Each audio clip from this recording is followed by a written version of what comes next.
I want you to pause this video right now and go to your kitchen.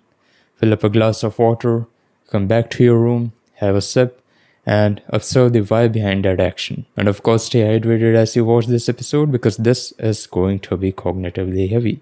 Now, back to your glass of water. Water is fulfilling something. Your thirst. Now observe other mundane actions you do unconsciously. Randomly unlocking your phone, that's fulfilling boredom. Humming or tapping your foot to a song, that's fulfilling an urge to express rhythm. Laughing at a joke that wasn't funny just because others laughed, that's fulfilling social belonging. Stopping at a particular shop every time, that's fulfilling a need for predictability. A reaction, no matter how small, is aimed at fulfilling something. There's a glitch in the human behavior. If every action is directed to fulfill something, then it's important to understand the human tendency towards that fulfillment. And to get this point across, let's play a quiz. The condition is a lily patch on a lake doubles in quantity every day. It takes exactly 60 days for the lake to be completely covered. Now the question is, on what day is the lake half covered? Pause right now and answer it in the comments. According to stats, 83% of the general population say that the answer is 30 days, that it would take 30 days for the lake to be half covered. Even elite university scores cap up to 51% of the students being wrong. That means only 45% of the elite students are right. The right answer is 59.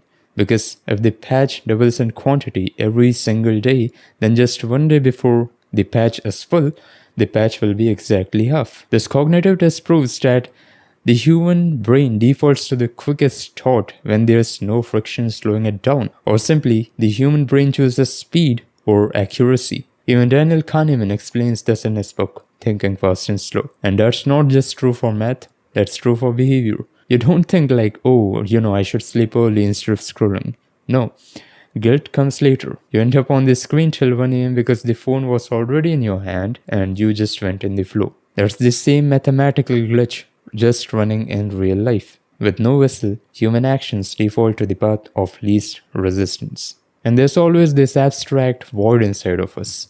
And that void is being filled either by choice or automatically. If that void isn't filled by choice, it will be filled up automatically. It's both voluntary and involuntary. Humans are strangely empty beings. Not always empty in the sense that something is physically missing, but empty in an abstract, artificial sense.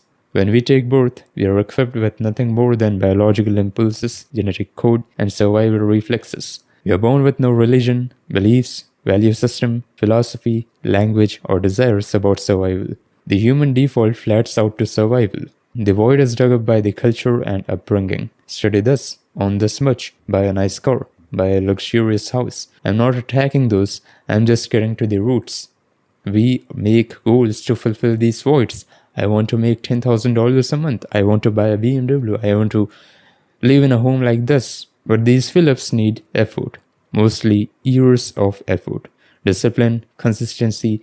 These are not natural to us. These are structures we build to accomplish a real-life goal. Now let's bring up the previous claim. Humans mostly default to the path of least resistance. Because effort isn't natural. The mind looks for an exit, and that exit mostly is towards the path of least resistance, like pleasure, distraction, gossip, validation, addictions, comparison, overthinking. Each of them are filling something. Pleasure fulfills urge, distraction fills up silence, addiction fills up the high created by pleasure, validation fulfills the sense of insignificance, so on and so forth. Discipline, consistency, effort, all are difficult to maintain just because these require a higher register of intention and energy investment. Arguably, these are unnatural to maintain most times. Now, some try to fulfill the same void with over-productizing. They live their life as if they are machines. They over-romanticize discipline, consistency, grind, effort, sleepless nights, and I have talked to these types of people. I have observed one common aspect in them, that they don't care about their mental state. Do it no matter what. If your emotions, rest is laziness, grind all night and that's a sign that you're committed to your goal. These are their common narratives.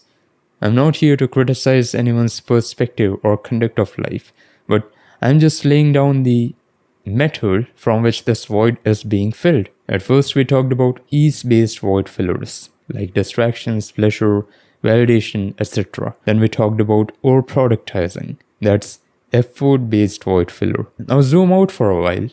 It's the same void, just being filled with different strategies. The void doesn't care whether you avoid it through indulgence or through grinding.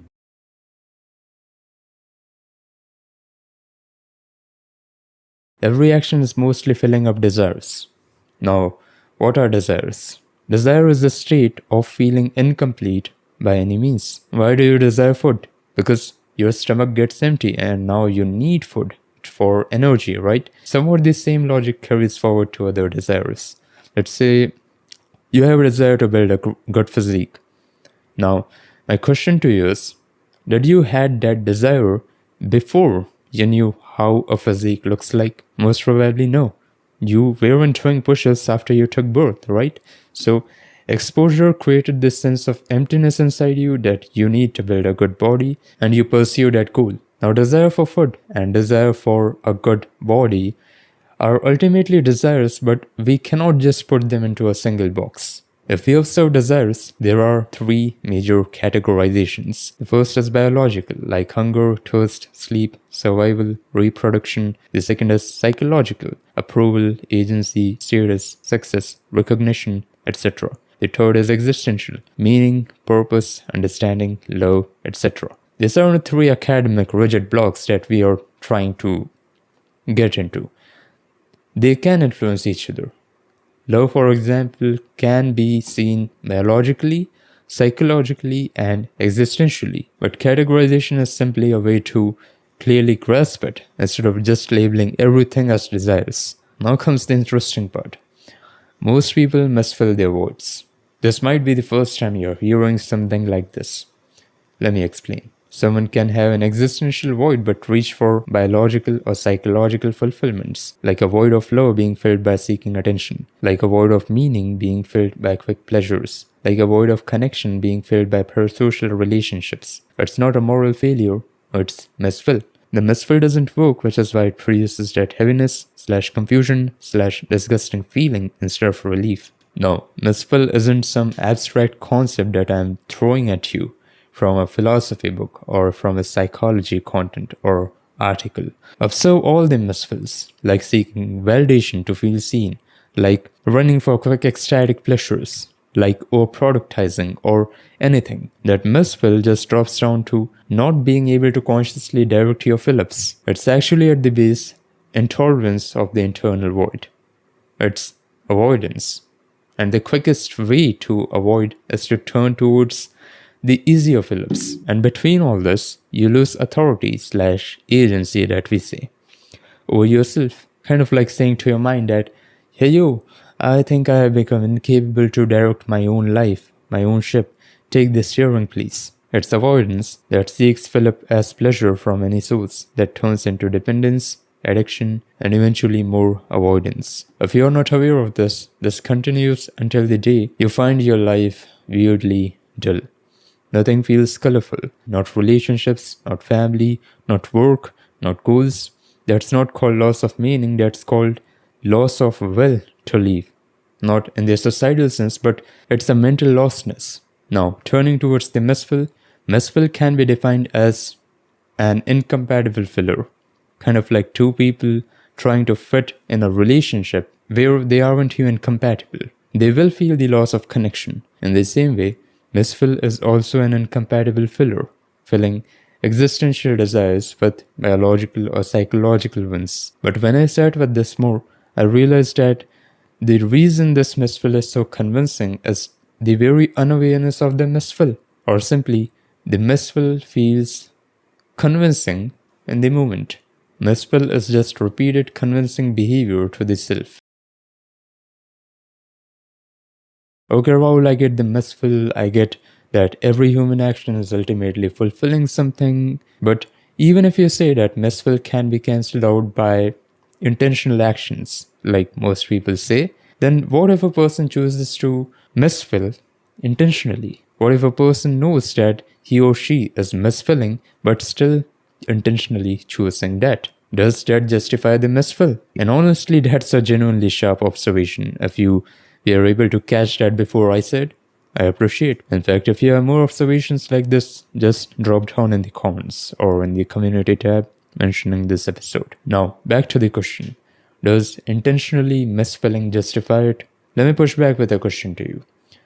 What if a person says that I am adding this deadly poison in my food intentionally, and don't worry, I'm not going to die? What will you do? What will you say to that person? Most will just contact the nearest mental hospital for such a person, right?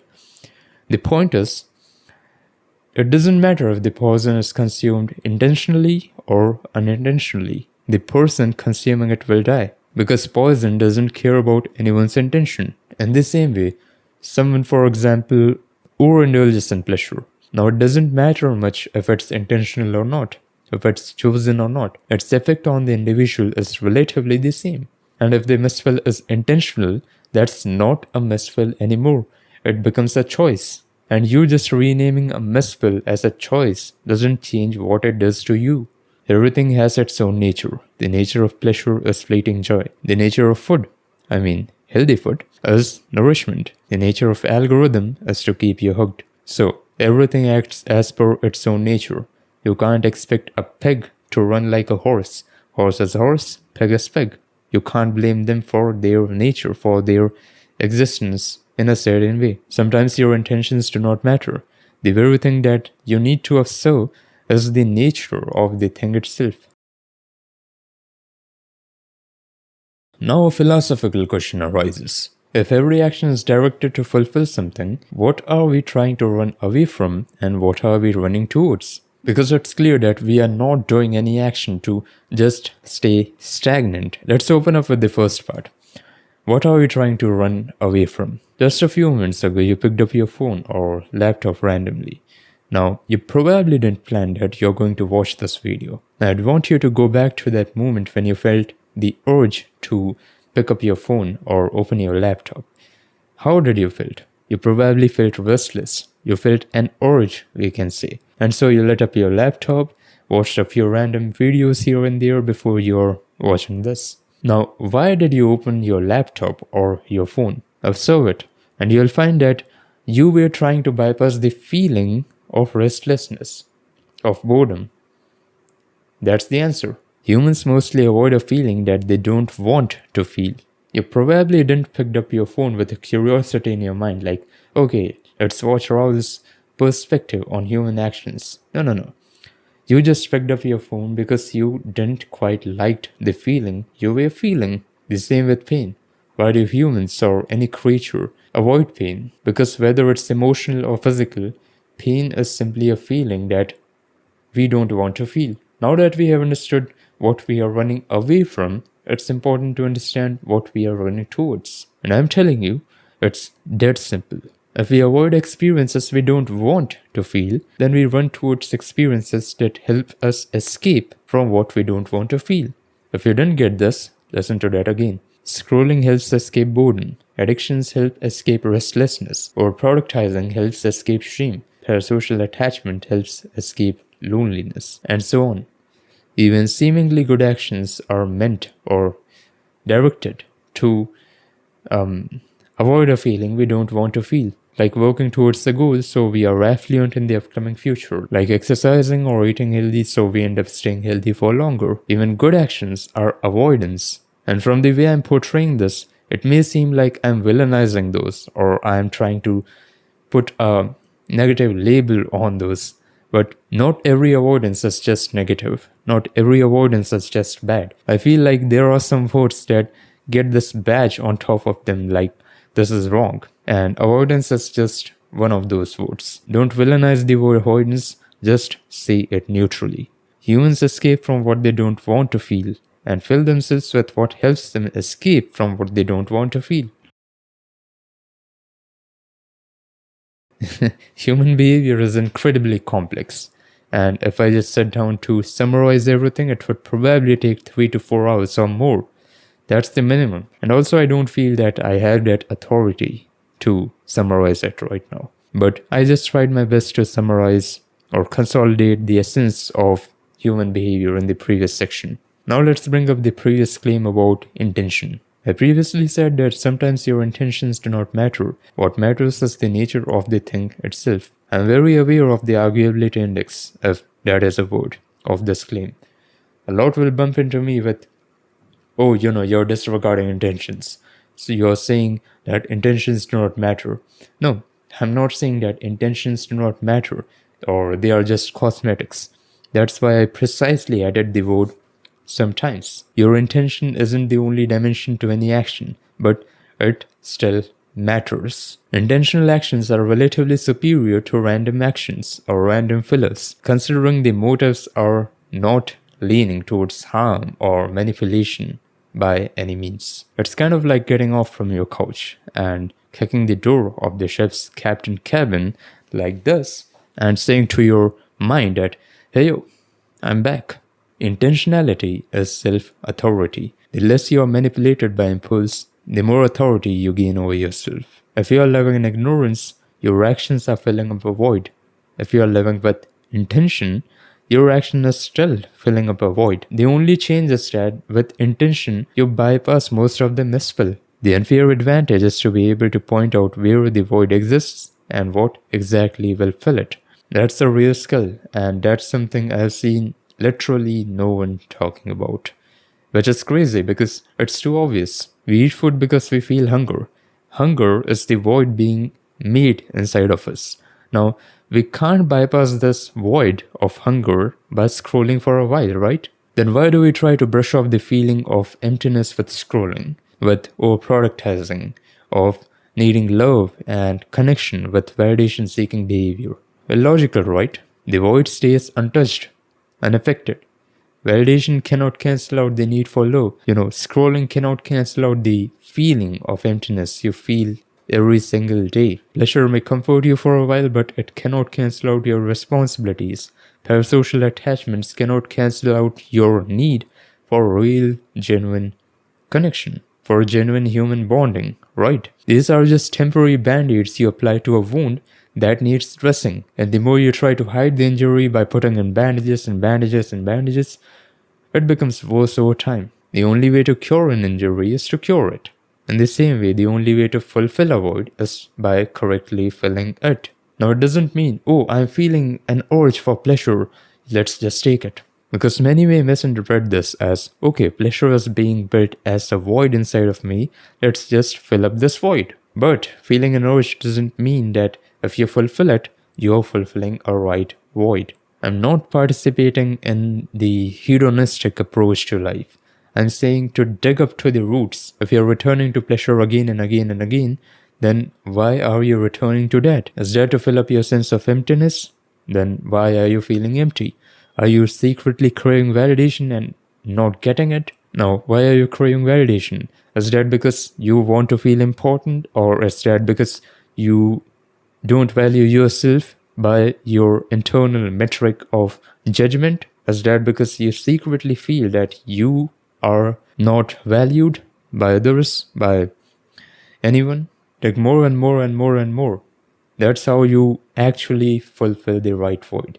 That's how you get to the root of what to fill. Problems cannot be solved until the problem is diagnosed. Don't think deeply, think honestly. Honesty with yourself. This can take you further than anything I have said in this entire episode.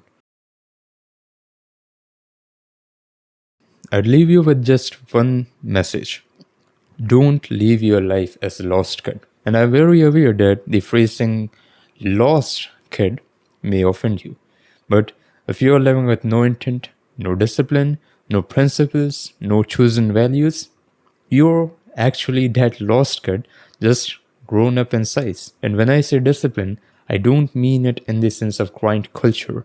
I'm not saying work 18 hours a day. For me, discipline is, if you're surrounded by seductions, can you still stay aligned with your principles? Can you still stay aligned with your morals, with what you claim you are? If yes, that's discipline. If no, then you know the answer. One of the greatest Stoics, Marcus Aurelius, had all the pleasures we can imagine of. But still, this person chose restraint, honesty, and duty. Everything you're doing is fulfilling something. But the question is, what? What is it fulfilling? That's something worth sitting with. If this made you think, my mission is accomplished, sit with this for a while. Just observe your thoughts and actions. From desiring interaction to desiring validation to chasing pleasure to your addictions to your happiness to your sadness to every emotion that you feel. Observe them. A wise man is someone who understands himself first. Now, if you found this valuable, subscribe. I make long form philosophical essays every single week, roughly. And these are not just coming from philosophy books, but these are coming from my real experiences, from real world learnings. Now, keep your phone down, get back to work. Rahul, signing off.